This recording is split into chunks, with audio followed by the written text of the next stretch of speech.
जय श्री कृष्णा। आइए सुनते हैं बुधवार के दिन भगवान बुद्ध देव की यह कथा। समतापुर नगर में मधुसूदन नामक एक व्यक्ति रहता था। वह बहुत धनवान था। मधुसूदन का विवाह बलरामपुर नगर की सुंदर लड़की संगीता से हुआ था। एक बार मधुसूदन अपनी पत्नी को लेने बुधवार के दिन बलरामपुर गया। मधुसूदन ने पत्नी के माता पिता से संगीता को विदा कराने के लिए कहा। माता पिता बोले, बेटा आज बुधवार है, बुधवार को किसी भी शुभ कार्य के लिए यात्रा नहीं करते। लेकिन मधुसूदन नहीं माना।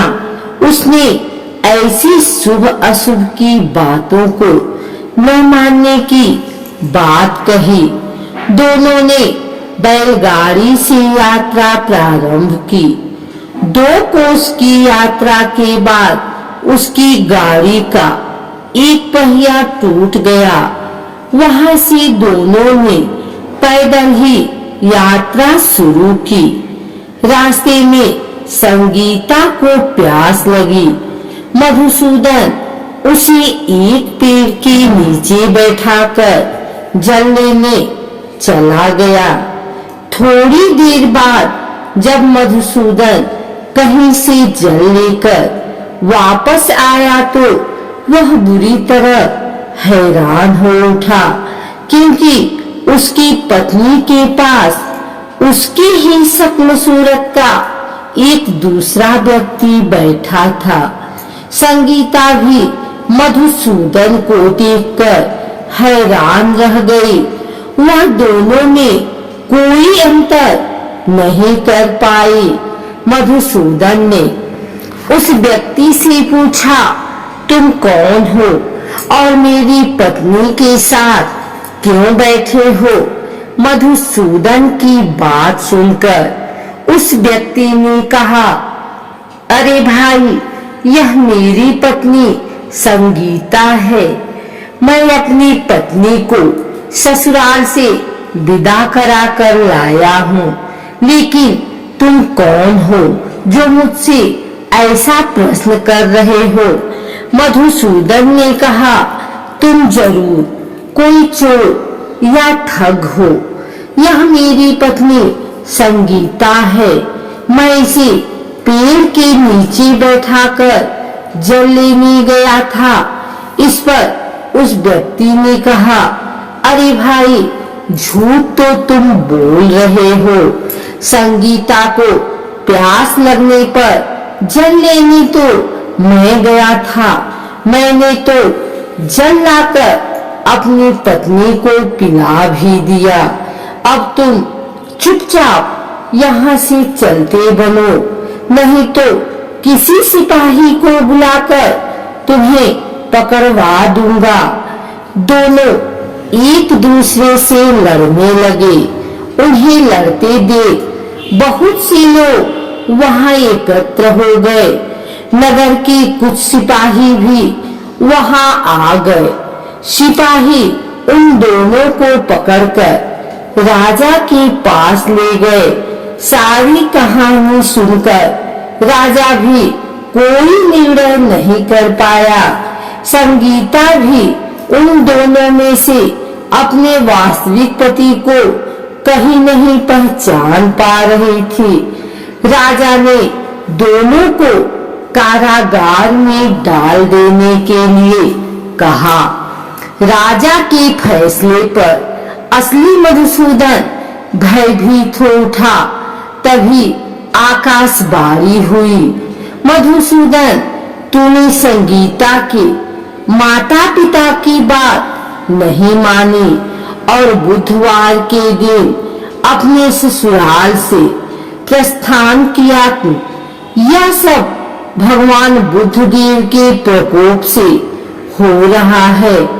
मधुसूदन ने भगवान बुद्ध देव से प्रार्थना की कि हे भगवान बुद्धदेव, मुझे क्षमा कर दीजिए, मुझसे बहुत बड़ी गलती हुई।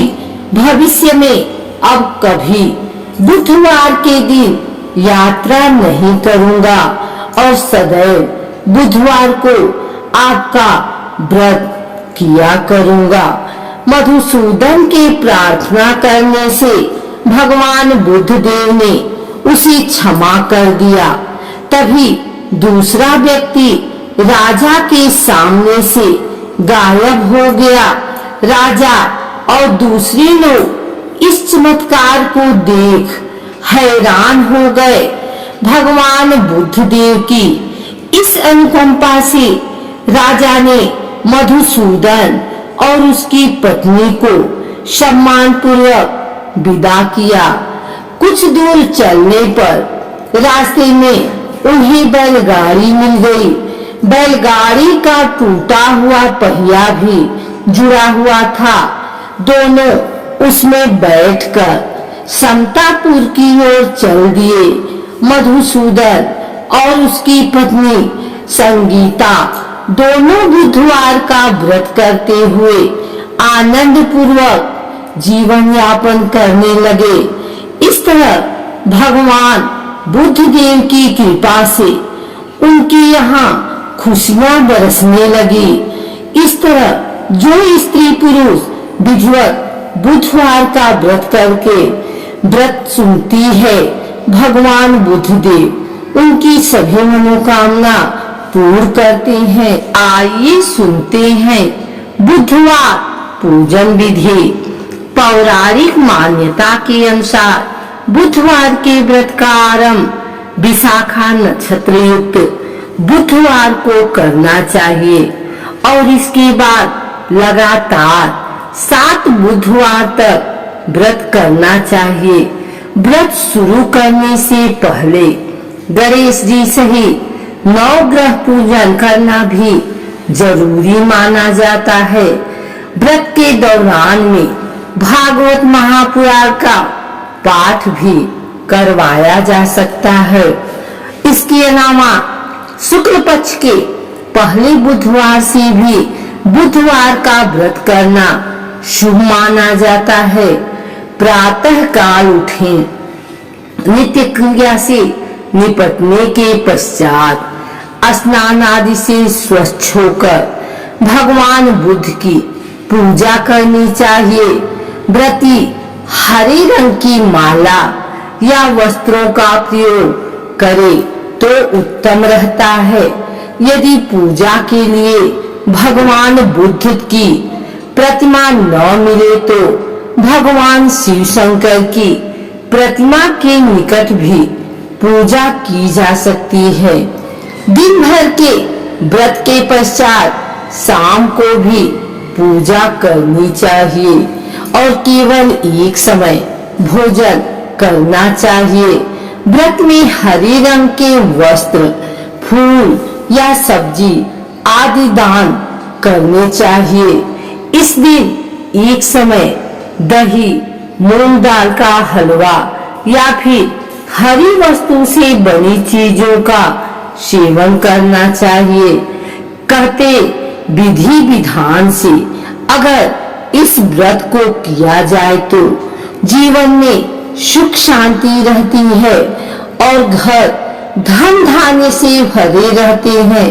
माता लक्ष्मी भी व्रती की मनोकामनाएं पूर्ण करती हैं।